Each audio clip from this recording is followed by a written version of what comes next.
يعني زي ما الشباب بيقول لك كده، شايف الحته دي الصناره اللي هتجيب الناس. ماشي.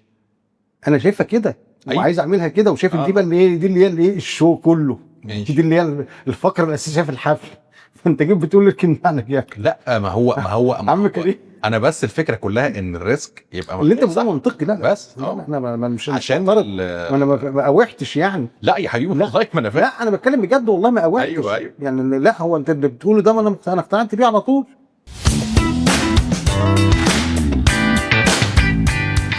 مساء الفل يا دكتور اشرف، مساء النور. اخبار حضرتك ايه؟ الحمد لله رب العالمين. الحمد لله. احنا هنبدا مع بعض الموضوع اللي انا بشوف ان هو الاصعب والاكثر خطوره، اللي فيه ريسك عالي جدا.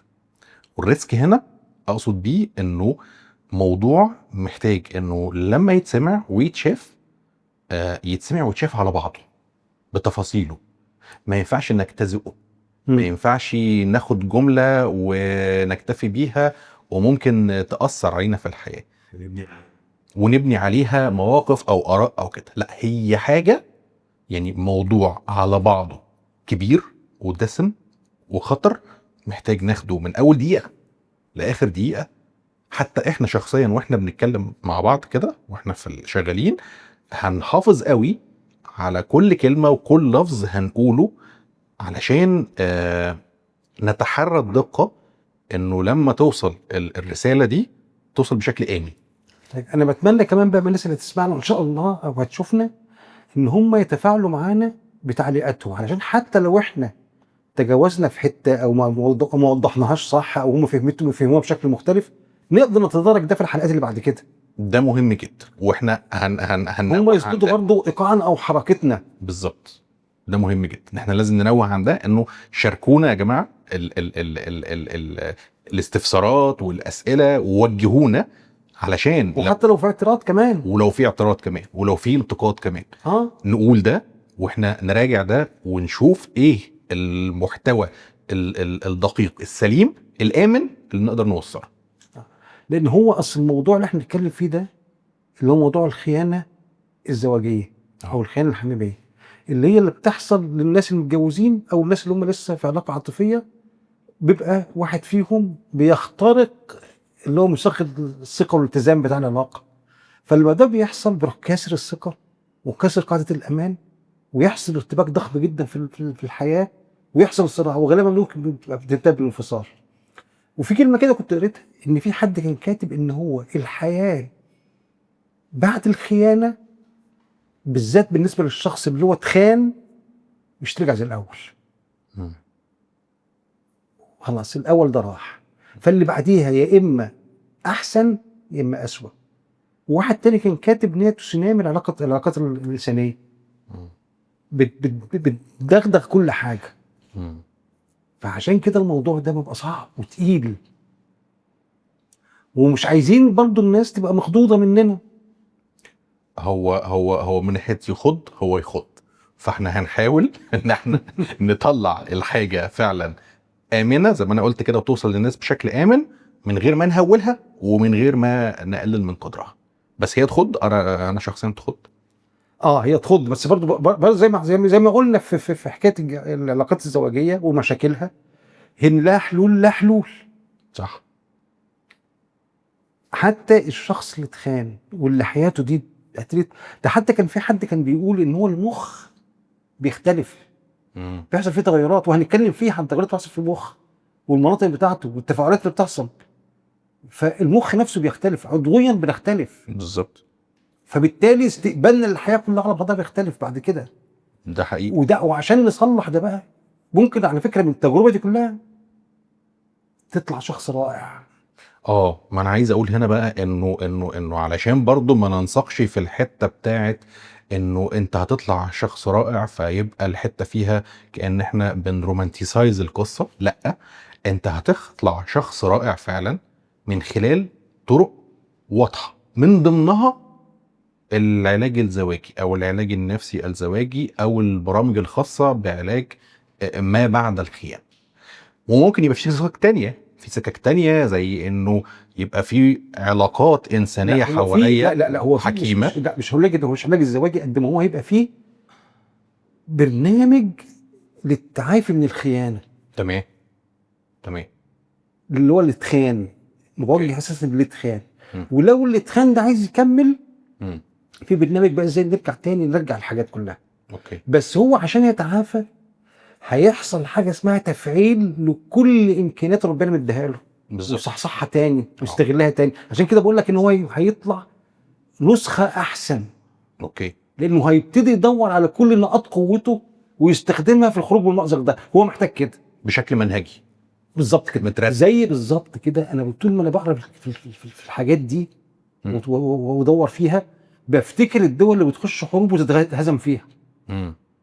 وان هم لما بيتهزموا يبتدوا يدوروا على الحلول وازاي يفعلوا قدراتهم وازاي يلموا نفسهم وازاي يقووا نفسهم علشان يطلعوا يخشوا تاني وياخدوا وينهضوا تاني وقفوا على رجليهم، زي ما حصل في اوروبا بعد حرب المانيا، بعد الحرب العالميه الثانيه. المانيا واليابان، ازاي احنا حتى بعد النكسه وفي خلال 6 سنين بقى في 73. ازاي الدول دي راحت لما نفسها عامله كده، البني ادمين بيعملوا كده. مم. فعشان كده بقول لك يطلع منها بني ادم مختلف واحسن عن طريق شكل منهجي من التدخل العلاجي. طبعا لازم، ما يقدرش لوحده. مم. لا، حجم الجرح اللي بيحصل لا يمكن ان هو يقدر يعني يحله بنفسه، ده حقيقي. صعب. حتى لو بيشتغل في شغلتنا دي هيحتاج ساعات كمان ده. فاحنا كده بقينا واضحين مع الناس ان احنا هنتكلم عن الخيانه الزوجيه. بنقرر ان هو موضوع كبير وموضوع حساس وموضوع خطير، محتاج ان احنا نتابعه من اول دقيقه لحد اخر دقيقه. ومحتاجين منكم ان انتوا تشاركونا بالاراء وبالاسئله وبالانتقادات والتوجيهات، علشان ده هيساعدنا اكتر ان كل حلقه بالمحتوى بتاعها توصل برضو هكرر بشكل امن للناس. انا برضو عايز اقول حاجه للناس، ان احنا اختلفنا في طرق التناول.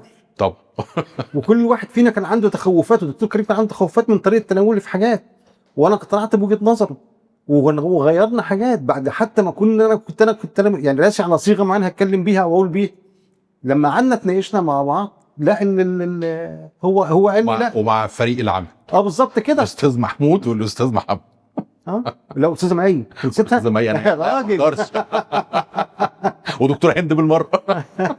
الدكتور هند. طب فهو الفكره هنا ان هو الموضوع قابل ان هو طول الوقت هيبقى فيه زي ما يكون كلام معانا ومعاكم واحتكاك معاكم، ممكن يطلع افكار جديده بالظبط، وبالذات من الناس اللي حوالينا. بالظبط. انا عايزك تبقى مركز في اول السلسله، باختلاف بقى الحلقات وكده، على موضوع ان انت ايا كان الدنيا انت لازم تبقى مع مختص، يعني ما تاخدش الكلام من خلال البودكاست وبتاع. ما انا قلت ده، انا قلت ده كذا مره. قلت ده كذا مره. ماشي.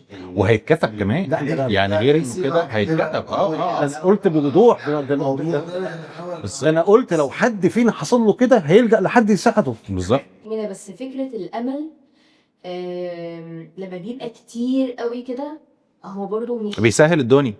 بيسهل الدنيا من الطرف ده، والتاني هيتعشى. يعني عادي، ما الدنيا ممكن تقف. هو بقى الناس هتبقى فين ثيرابي. هو بس انا ده ممكن يبقى بداية جديدة برضو فيها أمل. وانا عشان كده دايما البداية دي يعني ايه؟ رومانسية. ما انا عشان كده انا وضحت حته ان احنا مش عايزين نرومانسايز الدنيا. ودايما حتى دكتور اشرف لما يتكلم مع حضرتك في الموضوع ده من اول ما افكرنا فيه خالص، اللي هي حته انه مفيش ابدا ما يبرر الخيانه باي حال من الاحوال، ولكن في ما يفسرها اذا كنا بنبحث عن اصلاح العلاقه. تمام. فدي انا دايما بكرر الجمله دي كتير، انه انا بالظبط قد دي بقى اللي بتحصل. قد العلاقه، قد يعني ان العلاقه دي تتنقل للاحسن. بالظبط. على فكره انا ما قلتش ما جبتش اتفاق خالص لحد دلوقتي، ما جبتش سيره ان احنا نرجع العلاقه بالاثنين. انا بتكلم عليه ان الشخص اللي اتخان ده يتعافى والدغدغ ده ممكن يتعافى ويبقى واقف على رجليه، وبعدين بقى نفكر اذا كان هيرجع ولا لا. بس حاجه تانية برضه عشان ما ننساهاش، ان دي اول سؤال بيتبادر او هيبدا يجي في الكومنتات او كده، هو ايه مفهوم الخيانه؟ يعني ناس تقول لك ايه، ما هو كدب خيانه، وناس تيجي تقول لك طب ما هو السوشيال ميديا الشات ده خيانه. ما هو ده موجود. لا الخيانه لو هو في علاقه ماشي ما هو ده موجود. لا ما هو ده موجود انواع الخيانه. يعني ده انواع موجود. الخيانه ده لسه هيتقال اصلا في اول حلقه بالتفصيل. هو انا بس في حاجه انا مبسوط بيها، ان هو انا يعني زي ما اكون كده ايه متحمس شويتين ثلاثه للناس وتفائل حبتين ثلاثه، وما بحبش اللي هو الشخص اللي اتاذى ان هو يبقى حاسس ان هو خلاص وقع في فخ مش عارف يخرج منه. فجايز يكون جرعه الامل اللي انا بديها او جرعه الحماس بتاعتي ساعات بتزيد شويه، فممكن صح انت ترجعوني للواقع ما عنديش مشكله، بس انا بحب ابقى دايما طول الوقت متعشم قوي كده عشان اشتغل على ده الاساس. ماشي. يعني ما بقاش ايه شايف ان الحاجه قليله، عشان حتى لو ما وصلتش للحته العاليه دي الحته اللي اوصل لها بعد كده تبقى كافيه وحلوه. اوكي ماشي. يعني انا لما يعني جرعه حاجه دايما جرعه عندي الحماس للعملاء عاليه شويه. هو جزء اصلا من وظيفتنا الاساسيه في العلاج ان احنا بنزرع الامل. كويس قوي. يعني بس انا ممكن تكون بتزيد عندي شويه، بس انا طول الوقت ما بشتغل برضه ببقى شايف الواقع.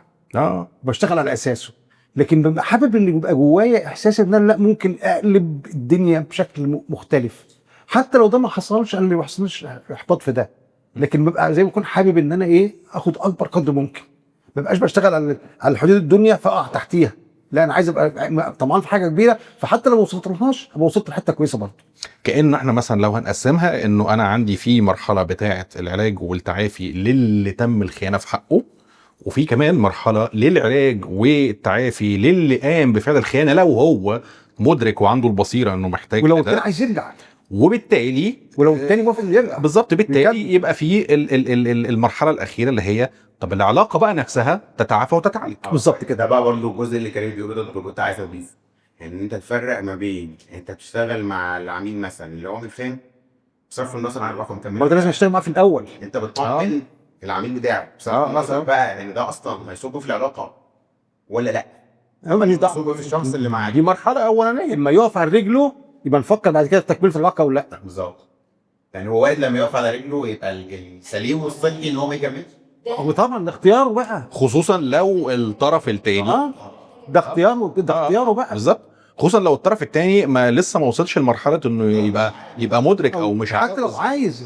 هنا القرار ما عادش في ايده هو بقى. بالظبط. ايوه القرار ما عادش في ايده، بقى في طرف تاني اخر هو اللي هيقرر اكمل او لا، حتى لو عايز يكمل. بالظبط. التاني ده اللي هيقول بقى اكمل ولا ما اكملش. بالظبط. ينفع اعيش مع ده تاني ولا ما ينفعش ما اعيش معاه تاني. بالظبط. بس بعد ما يقدرش يقول ده بكامل ارادته وقوته بقى الا لما يكون واقف على رجليه بجد، صح، وفهم الدنيا بجد، وعشان لو دخل في العلاقه يخشها متوازن قوي. بس انا عندي يعني مفهوم شخصي في الحته دي شويه، انا يعني هقوله برضو تمام، وانا مش بقول ان ده الزام، انا دي وجهه نظري وانا بشتغل، انه بشوف انه العلاج تمام او الرؤيه العلاجيه في المناطق اللي زي دي، انه انا عاده بسعى الى